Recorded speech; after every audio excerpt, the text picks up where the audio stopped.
Dear students, welcome back once again. In our last video, we just talked about charge, that what is charge, and today we are going to talk about methods of charging. आज हम बात करेंगे आवेशन की विधियों की। तो आवेशन की कुछ महत्वपूर्ण विधियां हैं। आवेशन की जो सबसे पहली विधि है घर्षण द्वारा आवेशन, चार्जिंग बाय फ्रिक्शन।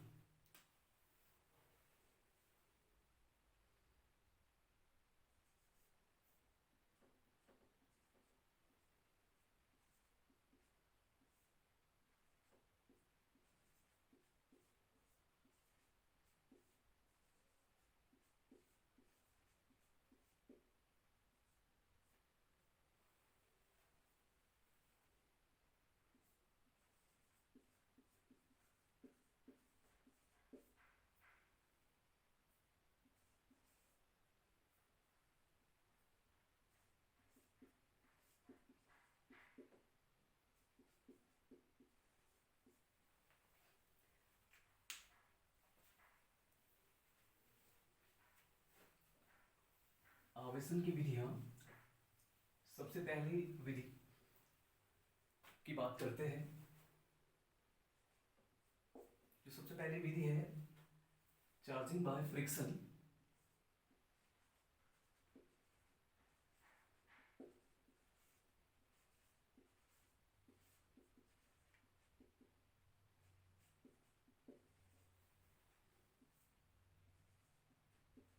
घर्षण द्वारा आवेशन।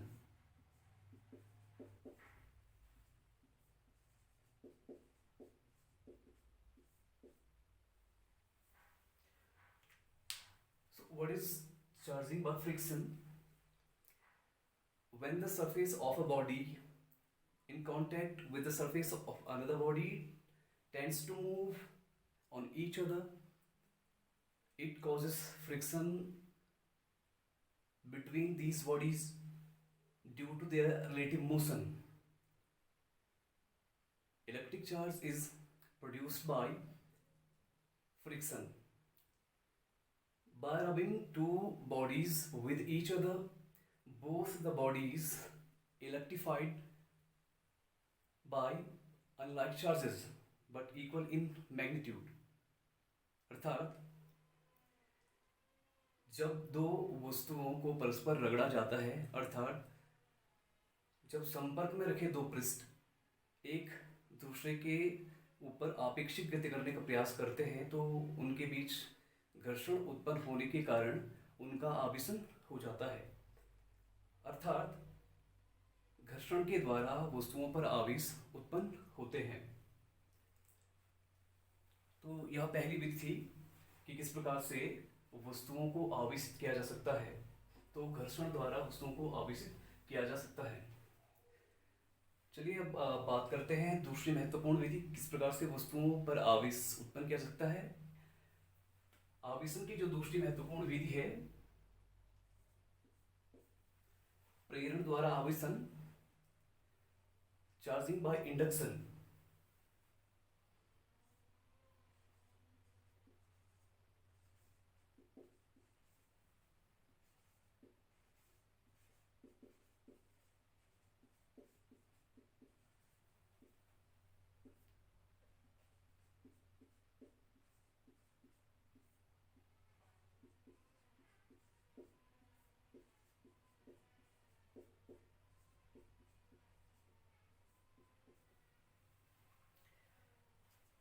प्रेरण द्वारा आवेशन क्या है, सबसे पहले जानते हैं कि विद्युत प्रेरण किसे कहते हैं। जब हम एक अनावेशित वस्तु को आवेशित वस्तु के समीप बिना संपर्क के रखते हैं, तो अनावेशित वस्तु पर भी विपरीत आवेश उत्पन्न हो जाते हैं। इस घटना को आवेशन या इंडक्शन कहते हैं। चलिए कुछ स्टेप में किस प्रकार प्रेरण द्वारा आवेशन किया जा सकता है, या किस प्रकार से प्रेरण द्वारा वस्तुओं को आवेशित किया जा सकता है, पता करते हैं। पहला स्टेप, माना हमारे पास एक अनावेशित गोला बी है, हमारे पास एक अनचार्ज स्फीयर बी है।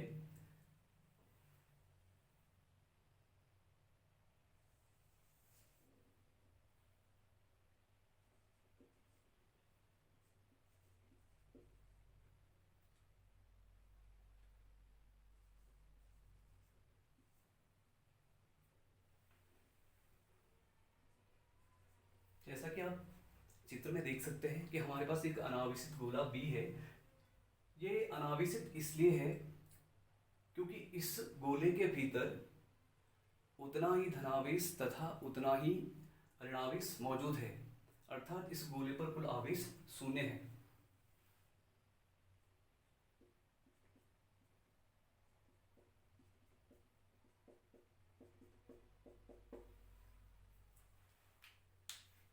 अब दूसरे स्टेप में हम इस अनावेशित गोले बी को एक अचालक स्टैंड, इंसुलेटेड स्टैंड पर रखते हैं।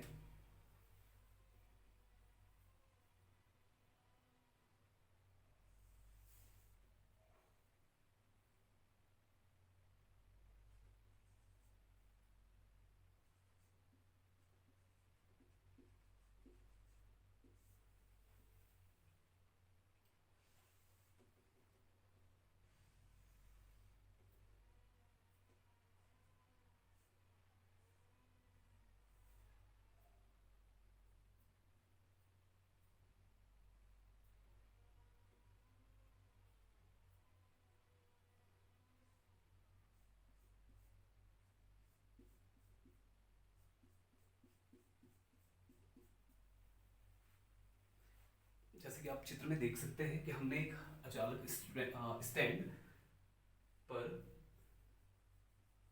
अनावेशित गोले को रखा है। अनावेशित गोला बी है।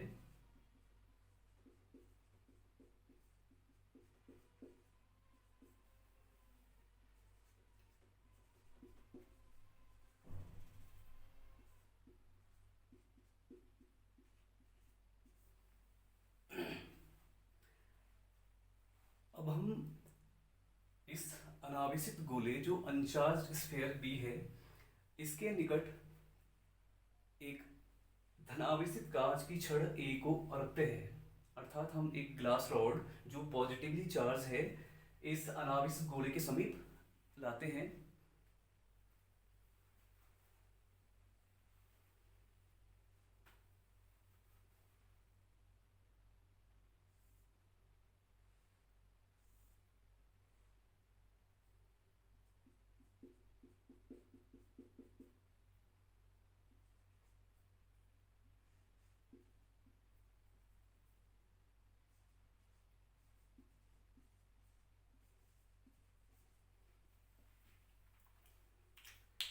धनावेशित कांच की छड़ को पॉजिटिवली चार्ज ग्लास रॉड को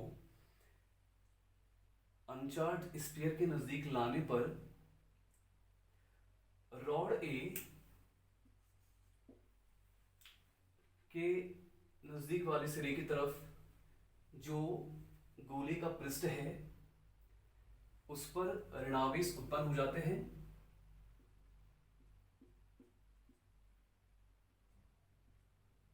तथा इस गोले के विपरीत पृष्ठ पर धनावेश उत्पन्न हो जाते हैं।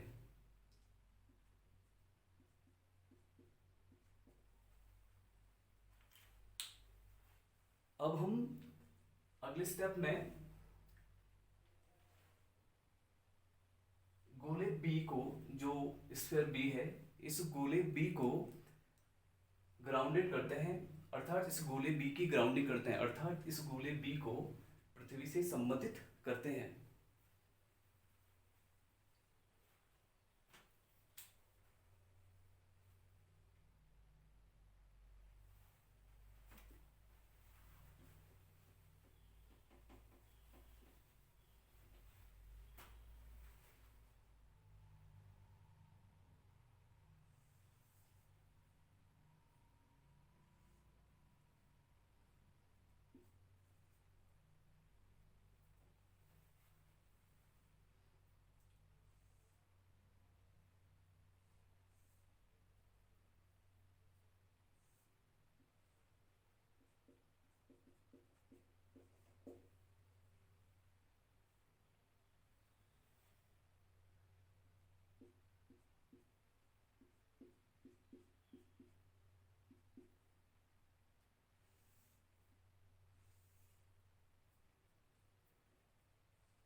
जैसे कि आप चित्र में देख सकते हैं, हमने एक अनावश्यक गोले के समीप एक कांच की धनावश्यक छड़ को रखा।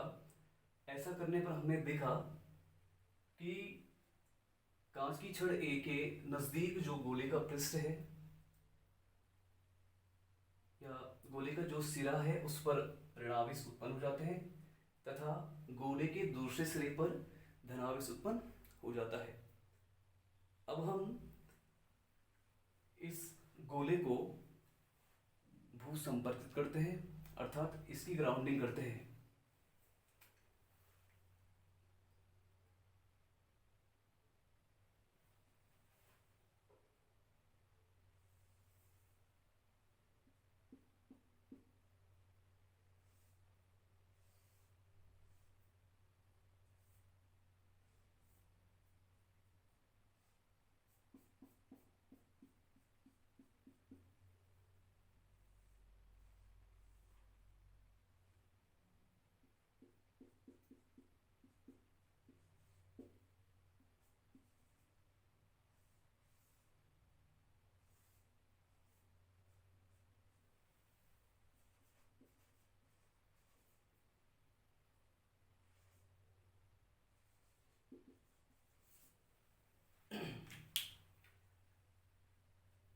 गोले बी को भू संपर्कित करने पर, ग्राउंडिंग करने पर गोले बी के सिरे का संपूर्ण धनावेश पृथ्वी में चला जाता है, अर्थात पृथ्वी से इलेक्ट्रॉन आकर धनावेश को उदासीन कर देते हैं। अब हम इस गोले बी को अनग्राउंडेड करते हैं, अर्थात इस गोले बी से पृथ्वी का जो भू संपर्कन है उसको हटा देते हैं, अर्थात गोले बी का संपर्क पृथ्वी से हटाने पर गोले बी के छड़ ए के नजदीक वाले सिरे पर केवल ऋणावेश रह जाता है।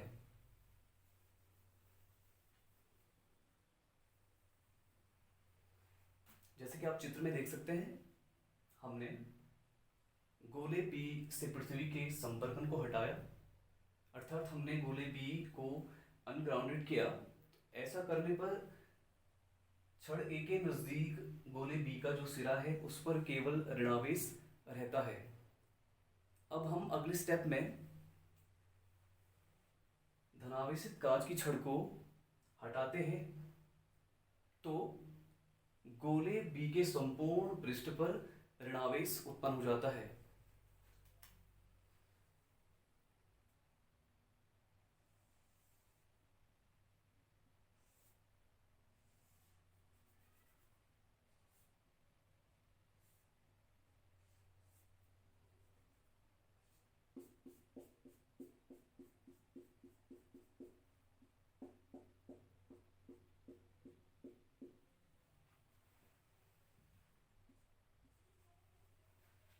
इस प्रकार आप चित्र में देख सकते हैं कि जब हमने गोले बी का पृथ्वी से संपर्कन हटाया तो इस गोले बी पर अब केवल, इस गोले बी के संपूर्ण पृष्ठ पर अब केवल ऋणावेश रह जाता है। तो इस प्रकार आप देख सकते हैं कि किस प्रकार प्रेरण द्वारा आवेशन किया जाता है। हमने प्रयोग में एक अनावेशित वस्तु के संपर्क में एक अनावेशित वस्तु के निकट बिना संपर्क किए एक आवेशित वस्तु को रखा और पाया कि ऐसा करने पर अनावेशित वस्तु भी आवेशित हो जाती है। तो इस प्रकार अनावेशित वस्तु को आवेशित वस्तु के समीप बिना संपर्क किए हुए रखने पर अनावेशित वस्तु पर भी विपरीत आवेश उत्पन्न हो जाता है। इस घटना द्वारा हम आवेशन या किसी वस्तु का आवेश आवेशित कर सकते हैं।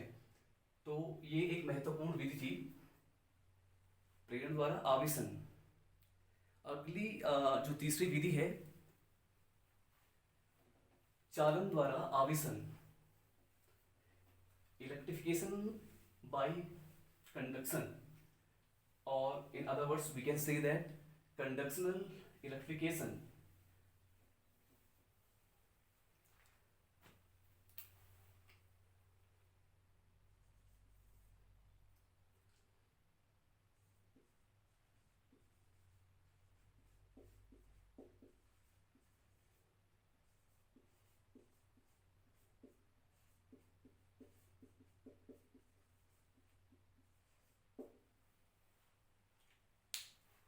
कंडक्शनल इलेक्ट्रिफिकेशन में चालन द्वारा आवेशन में हम एक चार्ज कंडक्टर के समीप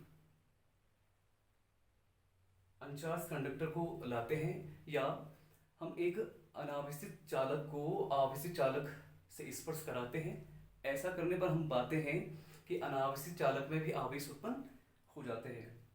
तो ये एक तीसरी महत्वपूर्ण विधि थी, कंडक्शनल इलेक्ट्रिफिकेशन अर्थात चालन द्वारा आवेशन। तो आपने देखा कि किस प्रकार से हम वस्तुओं का आवेशन कर सकते हैं। इस वीडियो में हमने आपको आवेशन की 3 विधियों के बारे में बताया। सबसे पहली जो विधि थी घर्षण द्वारा आवेशन, चार्जिंग बाय फ्रिक्शन, और जो दूसरी महत्वपूर्ण विधि थी चार्जिंग बाय इंडक्शन, प्रेरण द्वारा आवेशन, और जो तीसरी विधि थी कंडक्शनल इलेक्ट्रिफिकेशन अर्थात चालन द्वारा आवेशन। तो